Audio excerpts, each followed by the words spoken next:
এক সমান সমান অদৃশ্য জিন, মানুষ এর মাথায় ভর করে চোখ বন্ধ অবস্থায় জিন কথা বলে কিভাবে পারে এগুলা করতে? 6টা প্রশ্নবোধক চিহ্ন। 2 সমান সমান চিহ্ন জিন তৈরি করা হয়েছে তাদের পরীক্ষা করার জন্য, জিনেরা পরীক্ষা দেখ। 6টা প্রশ্নবোধক চিহ্ন। 3 সমান সমান চিহ্ন মানুষ তৈরি করা হয়েছে তাদের পরীক্ষা করার জন্য, মানুষেরা পরীক্ষা দেখ। 6টা প্রশ্নবোধক চিহ্ন। আপনার প্রশ্নগুলোর মধ্যে কিছু কঠিন এবং আধ্যাত্মিক বা দার্শনিক ধারণা রয়েছে, তবে আমি এগুলা ব্যাখ্যা করার চেষ্টা করব। 1 অধিষ্ঠিত জিন ডেমন এবং মানুষের মস্তিষ্কে তাদের প্রভাব।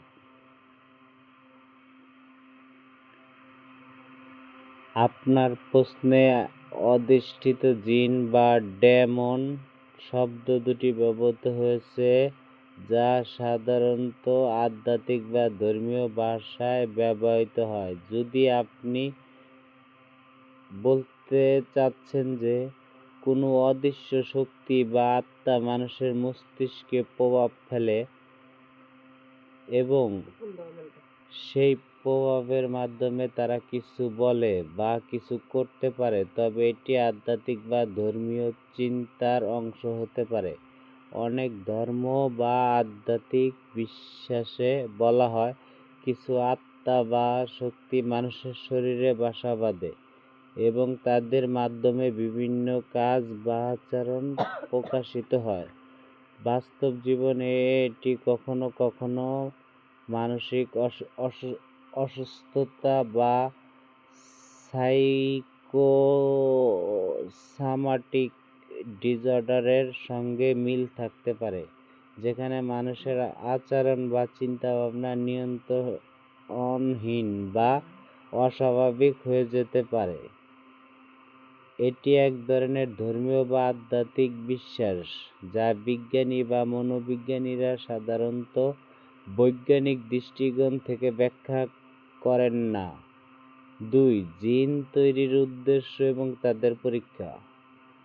আপনার দ্বিতীয় প্রশ্নে জিন তৈরি শব্দটি ব্যবহৃত হয়েছে যদি আপনি মানব শরীরে জিন, ডিএনএ বা জিনগত বৈশিষ্ট্য নিয়ে কথা বলেছেন, তবে তার উদ্দেশ্য হল জীবের বংশগতি এবং শারীরিক বৈশিষ্ট্য নির্ধারণ করা।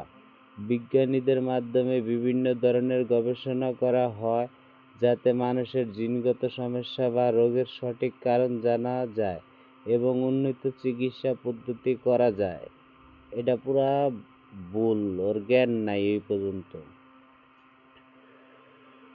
কারণ জিন আছে, মানুষেরও ডিএনএ এক ধরনের আছে, কিন্তু সে অদৃশ্য জিন মানুষের যে বর করে আশের রূপ নেয়, এটা আমি বাস্তব দেখছি, বাস্তব প্রমাণ, বাস্তব আমি দেখেই বিশ্বাস করি। যদি আপনি জিন বলতে আধ্যাত্মিক বা অতি প্রকৃতি শক্তির কথা বলেছেন, তবে তার পরীক্ষা বা পরীক্ষার পদ্ধতি সাধারণত ধর্মীয় বা আধ্যাত্মিক প্রতিষ্ঠানের মাধ্যমে হয়ে থাকে এবং সে ধরনের বিষয় বাস্তব জীবনে পরীক্ষার জন্য বৈজ্ঞানিক পদ্ধতি অনুসরণ করা কঠিন। 3 মানুষের সৃষ্টি এবং তাদের পরীক্ষা।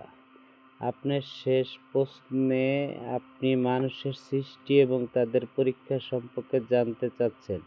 ধর্মীয় ও দার্শনিক দৃষ্টিকোণ থেকে অনেকের বিশ্বাস আছে যে পৃথিবীতে মানুষ সৃষ্টির মাধ্যমে এক ধরনের পরীক্ষা দেয়।